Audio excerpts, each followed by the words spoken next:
Les gens qui divorcent ou qui se battent pour s'en sortir. Déchirant leur famille, en roue libre à travers le mariage, et je suis Catherine. Je m'appelle Cass. Nous sommes revenus des profondeurs de l'enfer pour sauver notre mariage abusif et toxique. Nous sommes morts au mariage. Retournons les statistiques de divorce avec le nouveau mariage. Très bien, nous allons parler de la raison pour laquelle la paix est si importante à la maison.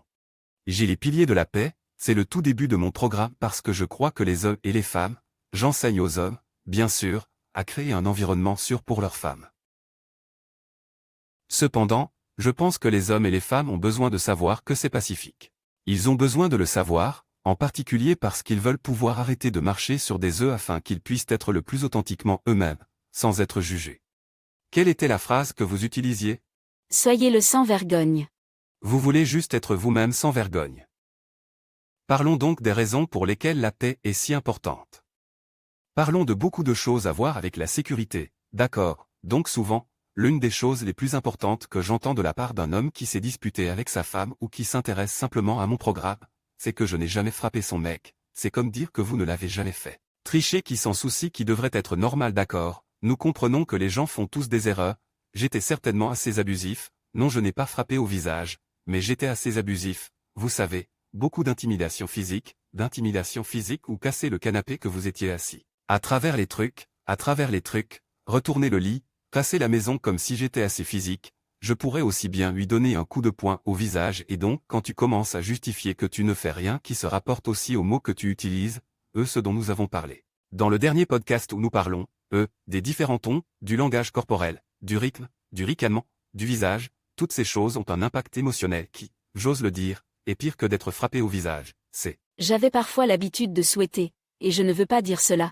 je ne veux pas le comparer, parce que je sais que certaines femmes subissent vraiment beaucoup de violence physique. Bien sûr, je ne préférerais pas la violence physique, mais il y avait des moments où c'était si terrifiant émotionnellement chez moi que je souhaitais juste qu'ils me frappent et arrêtent de me réprimander. Je sais que cela n'aurait pas été plus facile, alors je ne veux pas que tout cela se produise. Mais parfois, la violence psychologique peut être si grave que vous souhaitez simplement que ce soit un coup de poing à la place. Du moins, je l'ai fait. C'est un point très précieux lorsque vous pensez à la paix générale dans votre maison.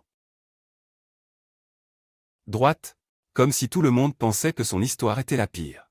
Vous savez, je ne sais pas où nous en sommes, genre, comme 4 000 couples maintenant, n'est-ce pas? Tout le monde pense que son histoire est unique et qu'elle est la pire. Je peux vous le dire haut la main avec tous les hommes de mon programme. Ils regardent l'histoire de l'autre gars et souhaitent que les rôles soient inversés. En général, c'est axé sur la honte pour les erreurs qu'ils ont commises.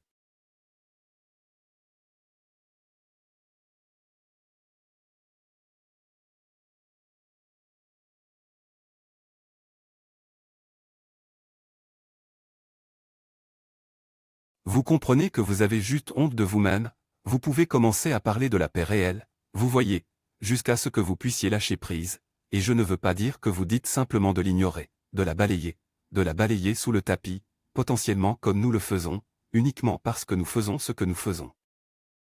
Nous avons soulevé de nouvelles choses récemment il y a des mois, vous avez trouvé ce vieil enregistrement d'un combat caché, un enregistrement caché d'un vieux combat, de 2016, et comme ça, c'est fou, mais je n'ai plus honte de qui j'étais, parce que même quand c'est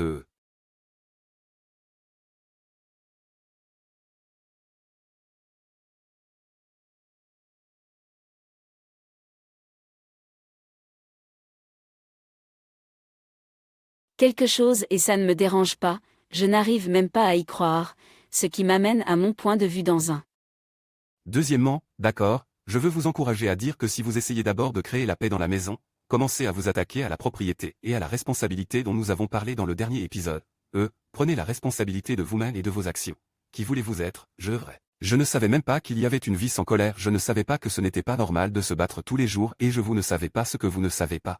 Alors arrêtez de juger les gens. Numéro 1, c'est quelque chose que nous avons appris dans notre voyage hardcore parce que nous pensions. Nous savions, mais vous n'êtes que le produit des leçons que vous avez apprises dans votre vie ou des compétences que vous avez développées et c'est tout. Et donc une fois que j'ai réalisé que prendre la responsabilité que bien, c'est en fait mieux d'être joyeux, mère, c'est horrible de crier sur ma femme. Comme ça, c'est vrai, ça m'a aussi fait me sentir encore plus mal à l'aise quand elle ne me croyait pas parce qu'elle pensait, oh, tu es juste en probation. Donc tu sais que ce n'est pas réel. Tu ne veux tout simplement pas aller en prison, tu sais. Alors je ne me sentais pas en sécurité. Ce qui n'était pas ça a probablement été la partie la plus difficile qui m'a pris plusieurs années de plus pour vraiment commencer à me sentir mieux et à m'en remettre. Mais quand vous pouvez faire cela, vous pouvez commencer à regarder à quel point vous avez honte, alors la meilleure façon que je connaisse de s'en sortir. La honte, c'est de communiquer les femmes avec les femmes, les hommes avec les hommes, de comparer la vérité parce que les gens ne partagent plus la vérité. Ils ont déjà été à l'église et ils ont besoin d'aide pour leur mariage. Nous allons prier là-dessus aujourd'hui et personne ne lève la main. Les gens sont gênés. Oui, vous ne le faites pas. C'est la honte qu'on doit, il faut qu'on s'en remette. C'est la première étape, d'accord, oui. L'une des raisons pour lesquelles je dirais que la paix est si importante dans votre maison, c'est parce que si vous avez une maison qui est alimentée par des conflits et remplie de conflits, vous allez devoir aller à l'extrême opposé pour être en mesure d'obtenir cette paix. Et donc il faut que ce soit une paix extrême. Donc, l'une des raisons pour lesquelles vous devez commencer à être vraiment intentionnel au sujet de la paix, c'est parce qu'il ne suffit pas de supprimer le conflit. Vous devez faire l'inverse pour pouvoir l'équilibrer. Et donc il commence à se sentir à nouveau en sécurité. Nous avions tellement de conflits dans notre maison que même quand c'était paisible, je ne l'étais pas, j'avais toujours un trouble de stress post-traumatique à cause de la violence psychologique et des cris. Et donc il pensait qu'il s'en sortait très bien et il l'a fait. Mais c'était presque trop peu, trop tard parce que j'étais tellement endommagé par le conflit. J'étais tellement abîmé. J'étais encore, anxieux à l'idée de me battre. À un moment donné, j'ai pris des médicaments avec de l'Ativan et du clonazepam parce que j'étais tellement anxieux à ce sujet.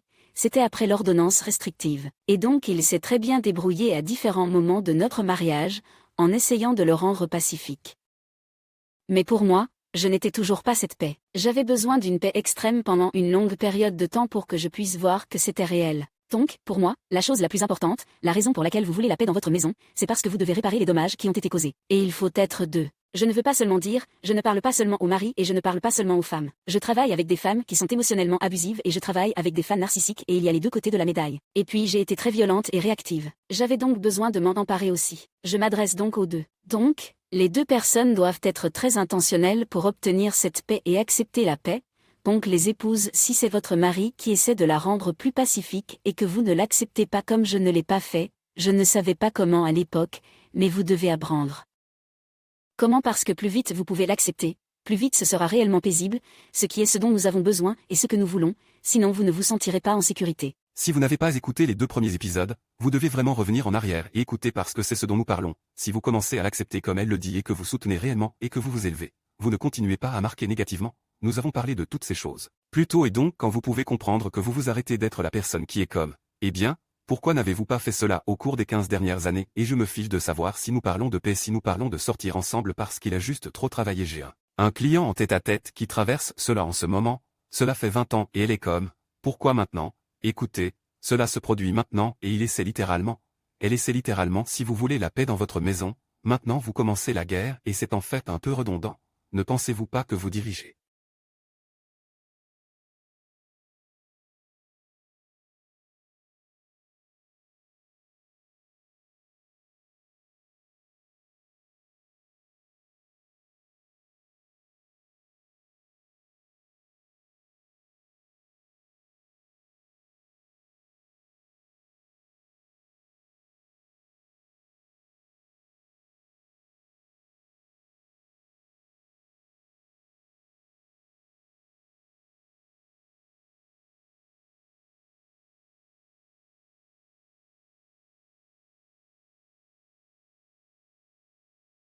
Dormir ce n'est pas très souvent mais je dors quand même, les vieilles habitudes ont la vie dure, on fait c'est. La nature humaine, c'est d'ailleurs des années et des années de programmation par rapport au temps que vous avez passé à apprendre pour développer des compétences. Alors où parle Catherine, où vous pouvez l'accepter et élever votre partenaire, c'est, voulez-vous être un point d'ancrage ou voulez-vous le faire?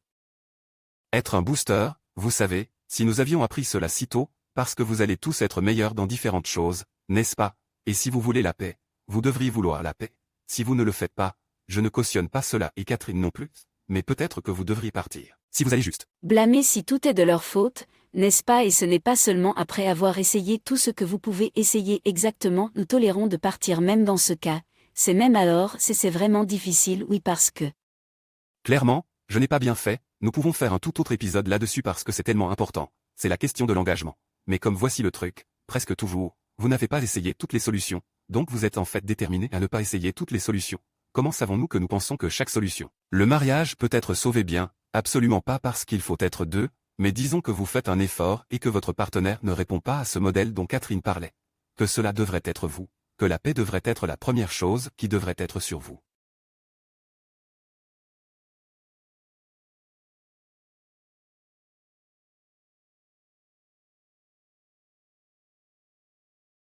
Mais je vois la même chose les épouses, donc si votre mari agit d'une manière que vous n'approuvez pas quand vous êtes sur la défensive et que vous attaquez après, si vous regardez en arrière, pouvez-vous être fier de la femme que vous étiez à ce moment-là? Ce n'est pas le cas. Signifie que vous devez tolérer tout son comportement et qu'il y a un temps pour les limites, tout cela peut venir, mais dans ces moments-là, êtes-vous fier de qui vous êtes? Utilisez-vous un langage que vous ne devriez pas utiliser? Utilisez-vous le mépris et la défensive et la même vieille obstruction et critique? Pouvez-vous être fier de cette femme que vous étiez? Non? Alors vous devez faire des changements. Nous parlerons, votre mari sera tenu responsable de tous ses comportements, mais vous ne pouvez que regarder en vous, oui, prendre la responsabilité de vous. Nous dirons les mêmes choses. Encore et encore, les gars, parce que c'est si important, nous l'enseignons tous les jours et les gens ont besoin de l'entendre encore et encore et encore. Alors continuez à rester avec nous, continuez à regarder, mais très vite avec la paix. Je veux aborder le fait qu'il y a un mur entre vous. Et si vous voulez que le mur tombe, la raison pour laquelle c'est la première chose dans mon programme, c'est parce que vous ne pouvez rien faire. Vous ne pouvez pas avoir de meilleures conversations. Vous ne pouvez pas avoir un mariage physique, fou, passionné, rien entre les deux. Vous ne pouvez pas être de bons partenaires s'il n'y a pas de paix et de sécurité.